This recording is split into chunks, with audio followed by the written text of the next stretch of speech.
Nothing was announced.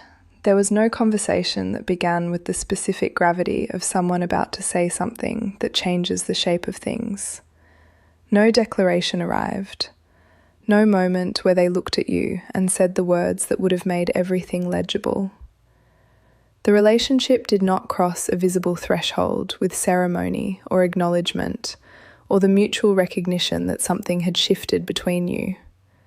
And yet, something did shift, something changed in how they move around you, how they speak about you in the absent spaces of their life, how your name sits in their mouth differently than other names. Something changed in the specific quality of their attention, not its volume, not its frequency necessarily, but its texture, the way it lands on you with a precision that casual interest does not produce. The way it has the particular weight of something that has been decided, somewhere beneath the level of what they would yet be willing to say out loud. You felt it, before you had language for it, in the way the body always knows before the mind catches up, a settling, a shift in the atmospheric pressure of what exists between you. Something that said, without using words, that you have been placed somewhere specific in the interior of someone who does not place people easily. What you felt was real.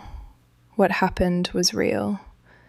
And it happened quietly, without announcement, in the specific way that the most significant things happen in an avoidant, not through declaration, but through the slow, below-conscious, gradually undeniable accumulation of a truth the system was not yet ready to speak. They claimed you, not with words, in the most binding way available to the avoidant interior, in their mind, first, before the signs. Understand what claiming means for an avoidant, because it is different enough from what it means in other attachment styles that using the same word for both risks obscuring the thing it is trying to name. In other people, in people whose attachment system does not run the specific management protocols of avoidant wiring, claiming is often an interior process that quickly finds its way to exterior expression. The feeling establishes itself, the person recognizes the feeling, and the feeling seeks form, seeks the words, the gesture, the explicit acknowledgement that converts internal reality into shared reality. The claiming is internal briefly and external quickly. In the avoidant, the process has a different shape. The internal claiming happens, fully, specifically, with a depth that the management strategies cannot prevent. The avoidant's heart, and they have one, working at full capacity beneath everything that was built to manage its outputs, settles on someone in the specific way that settling feels when it is real. When it is not the ordinary interest that the system can deactivate with sufficient strategy. When it is the thing that comes back, regardless of how many times the deactivating narratives are deployed against it. That internal claiming is as real as any declaration, more real in some ways, because declarations can be performed and the interior claiming cannot. It happens against the system's preference. It persists despite the management. It surfaces in the spaces between the management strategies in a form so specific and so particular and so stubbornly present that even the most practiced self-containment cannot fully suppress it. The exterior expression, the words, the acknowledgement, the making explicit of what the interior has already determined, comes later. Sometimes much later. Sometimes only when the internal weight becomes impossible to continue carrying without release. Sometimes not in this shape at all, but in the behavioural accumulations that are, to someone who knows how to read them, as legible as any statement. When an avoidant claims you in their mind, the signs are everywhere. Quiet, specific, unmistakable once you know what you are looking at. The first sign, the one that appears earliest and that most people, encountering it, attribute to coincidence or their own wishful interpretation. Your preferences show up in their decisions when you are not around, not in the obvious, traceable moments where they are clearly thinking of you and acting on the thought. In the small, unremarkable, barely visible moments of ordinary daily life, where they make a choice that was influenced by their knowledge of you, without consciously registering the influence, without announcing it, sometimes without even being fully aware that this is what happened. The route they take that passes something they know you find beautiful. the thing they order that connects to something you mentioned weeks ago, the small arrangement of their space or their time that accommodates, in some quiet way, the version of the world that includes you, even when you are not currently in it. This is not grand. It is not demonstrative. It would not survive as evidence in any explicit conversation about the relationship. But it is the specific behavioural fingerprint of someone who has installed you into the operating system of their daily existence. Not as a conscious addition, as the natural consequence of thinking about you with enough frequency and specificity that your presence in their mind begins to inflect the small decisions that most people make without examination. The avoidant whose daily life is being quietly shaped by thoughts of you does not know they are broadcasting. They are not aware of the installation. They are simply making small choices from an interior that now includes you as a persistent feature rather than an occasional visitor. The persistent feature is the claiming. The small decisions are the evidence. Second sign.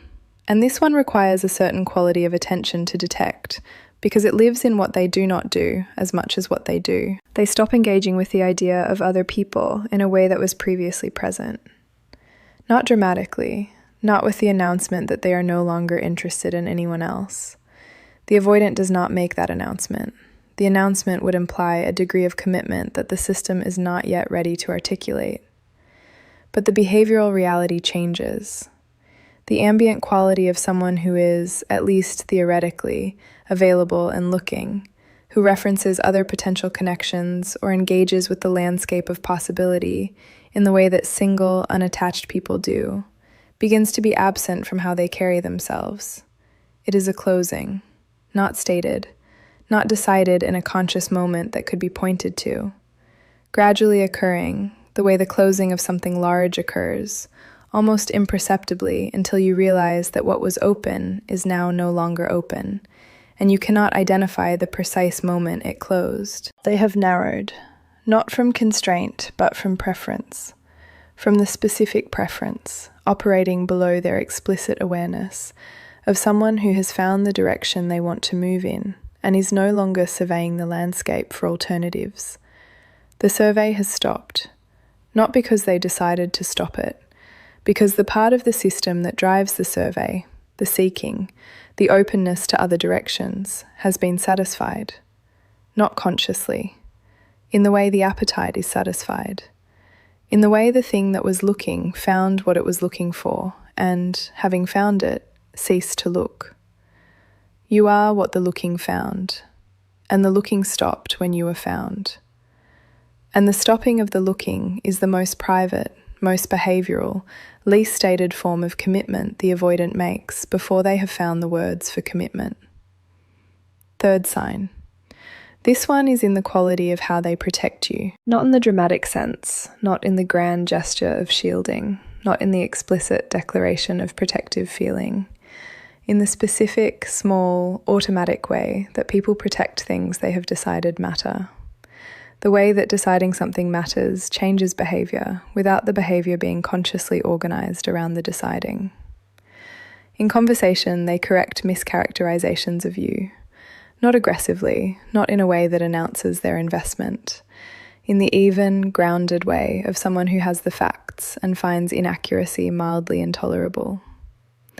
If someone describes you in a way that misses something important, misreads your intention, attributes a motive that is not yours, simplifies something that is more complex, the avoidant who has claimed you finds themselves, without particularly planning to, offering the correction, the more accurate version, the one that includes what the other characterization missed. This is not romantic, not performed. It is behavioral evidence of something structural. They have developed an investment in the accuracy of how you are understood by the world. And investment in accuracy is investment in you, in the specific, real, correctly understood version of you, in the person rather than the impression. The protection also shows in how they handle information about you. What you share with them, the things that are private, that require trust to disclose, does not travel, does not become currency in other conversations, is held with a specific care that communicates, without stating, that what you offer them is understood to be offered specifically to them, not general property, not the kind of thing that gets referenced casually in contexts where you are not present. The containment of what you trust them with is one of the quieter measures of how much they have decided you matter. People are careless with things they have not committed to. They are careful with things they have claimed. The fourth sign lives in something that is easy to miss because it masquerades as a personality trait. They become slightly awkward with you in specific moments. The avoidant who has claimed you will, in certain specific situations, display a quality of uncharacteristic uncertainty, a slight loss of the usual smoothness, a moment where the practiced composure, the self-possession that is one of the avoidant's most distinctive features, the quality of someone who has spent years getting very good at not being visibly affected, develops a crack. Not constantly, not even frequently. In the specific moments when the feeling is closest to the surface, when what is between you reaches a pitch of realness that the management strategies are working hardest to contain, and the containment is not fully succeeding. When something you said or did, or simply were in that particular moment, arrived in them with more weight than the system was prepared to absorb without visible response. The awkwardness is the weight showing. The crack in the composure is the feeling finding a gap in the management. The slight uncertainty is the specific psychological experience of being genuinely, for a moment, not in full control of one's own interior, which for the avoidant, who prizes that control above most other things, is a significant event. Most people never see the avoidant visibly affected. The system is too practiced, the management too thorough. When you see it, when the smoothness breaks and something underneath shows, you are seeing something that is reserved for the people and the moments that have exceeded the system's management capacity. You exceeded the capacity. In that moment, for however long the moment lasted, what they feel for you was larger than what they could contain. That is the claiming showing through the architecture. Fifth sign, specific and behavioural and entirely legible once you know what it indicates. They integrate you into how they think, not just how they feel. The claiming that happens in the avoidant's mind is not only emotional, it is also cognitive. The way they process information, the way they consider problems, the way they form opinions and reach decisions, begins to carry your presence inside it, not as someone they defer to, as someone who has become part of the intellectual landscape from which they operate. You will notice this in the way they reference you in thinking, not citing you as an authority, something more fundamental, using your perspective as one of the lenses through which they examine something. Considering how things look from where you stand, building their own understanding of situations by running them through the filter of what they have come to know about how you see the world. This integration is profoundly intimate, though it looks like nothing from the outside. It is the intellectual equivalent of the emotional claiming, the installing of your specific way of being and thinking into the operating structure of their own cognition. It means they are not just thinking about you, they are thinking with you, even when you are not present, even when the thought is about something that has nothing directly to do with you. When someone has become part of how you think, they have become part of you in a way that precedes and survives the articulation of any feeling. The mind does not do this casually. It does not install random people into its processing architecture. It installs the people it has determined are worth keeping, worth the ongoing investment of the cognitive space they occupy. You are occupying cognitive space you did not request and were not asked permission for. The occupation was decided by something in them that found you worth installing. Sixth sign, and this requires the context of understanding how the avoidant usually moves through time. They start referencing a future that includes you without making the reference explicit. The avoidant relationship with future talk is typically carefully managed. Futures are a form of commitment, and commitment is a form of closeness, and closeness activates the system in the ways already described at length. Future references are therefore usually kept vague, non-specific, technically deniable, the kind of forward-facing language that leaves enough ambiguity to prevent the reference from becoming a statement. When the claiming has occurred, the future references change quality, not in volume, not in explicitness. the avoidant still does not say the things that most people would say.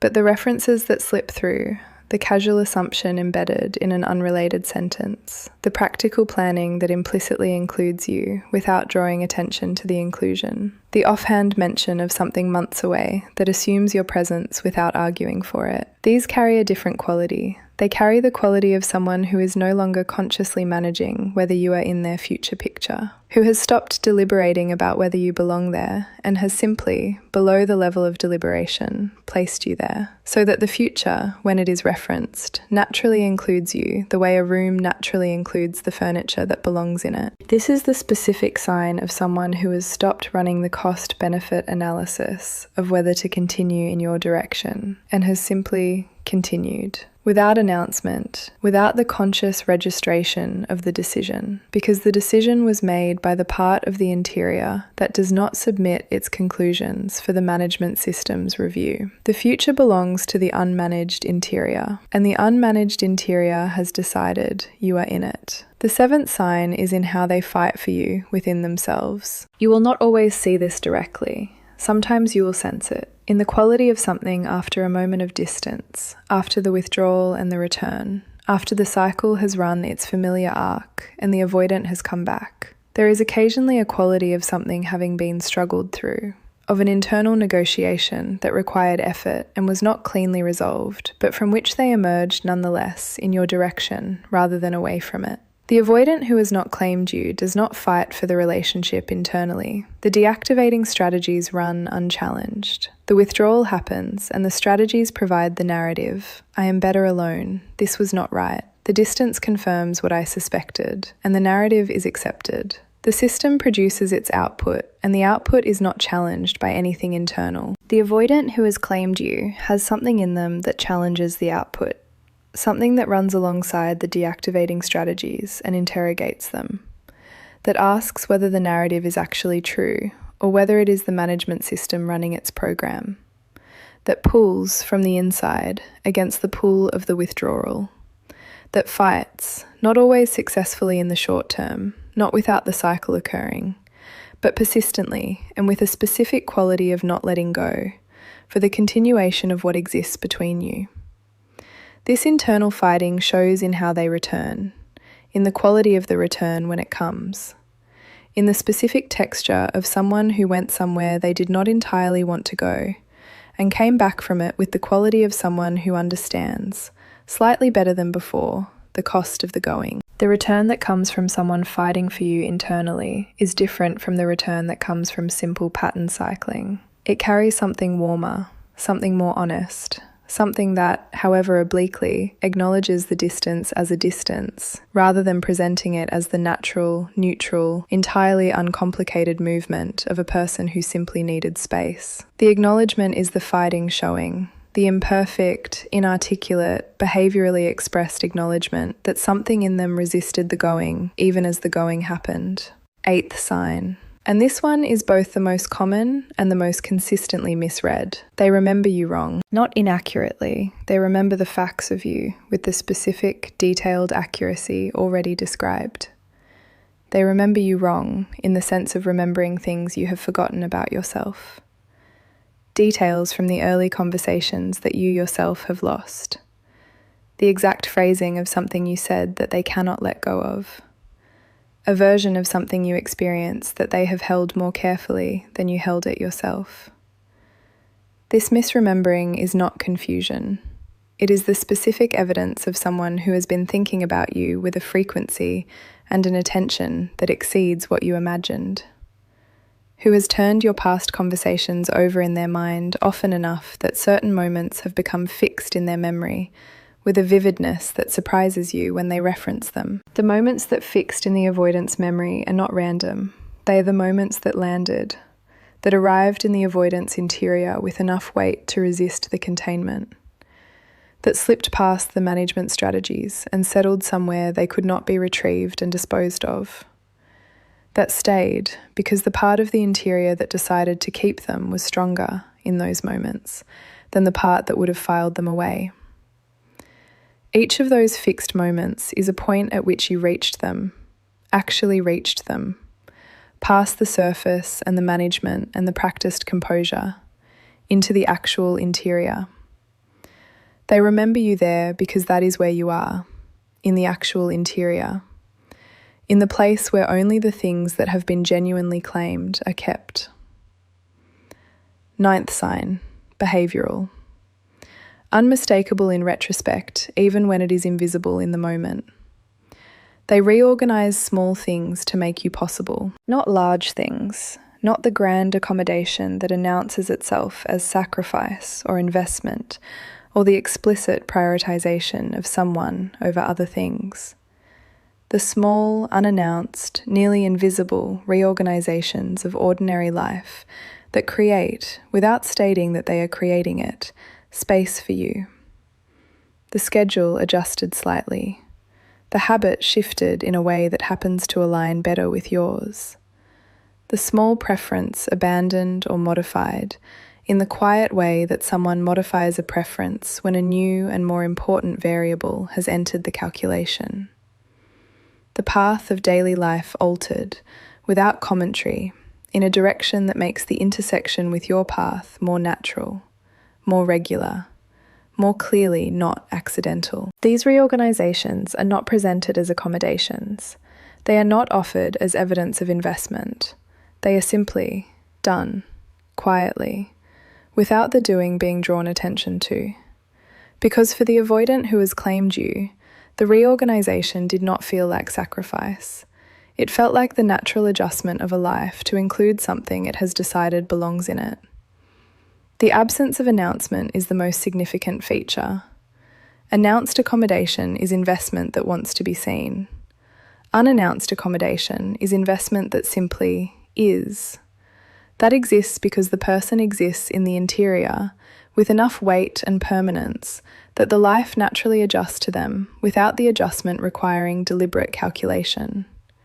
You have been adjusted to, without ceremony, without the adjustment being used as currency in any explicit exchange.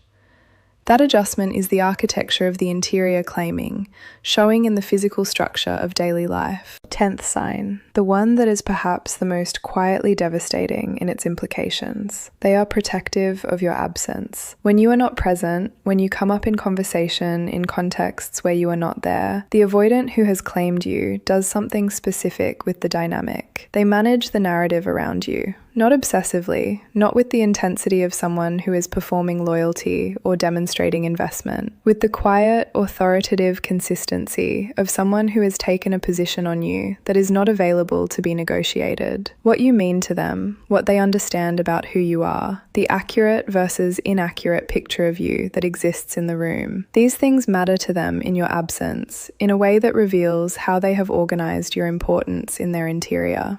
They are not neutral about how you are understood, not indifferent to whether the characterization of you that circulates in the shared social environment matches the actual person they know. The claiming that occurred internally has produced, as one of its natural consequences, a stake in the fidelity of how the world encounters you. This protective impulse is not the same as possessiveness. Possessiveness is organised around controlling access to something. This is organised around accuracy, around the genuine wish that you be seen clearly by the world, not because it reflects on them, not as a performance, but because the person who is being claimed by someone's interior is the person who is actually known by them. And being actually known by someone produces, in that someone, an investment in the accurate knowing being extended to the broader world. The protection is love being expressed in the register the avoidant has available, not the explicit register, the structural one, the behavioural one, the one that shows in what they do rather than what they say. The 11th sign requires knowing the baseline to read correctly. They become more themselves around you over time, not less. Most relationships with avoidance follow a pattern in which early moments of genuine openness are followed by increasing management. The initial period carries a quality of genuine presence, the avoidant before the system has fully assessed the threat and deployed its full response. still somewhat unguarded in the novelty of the connection.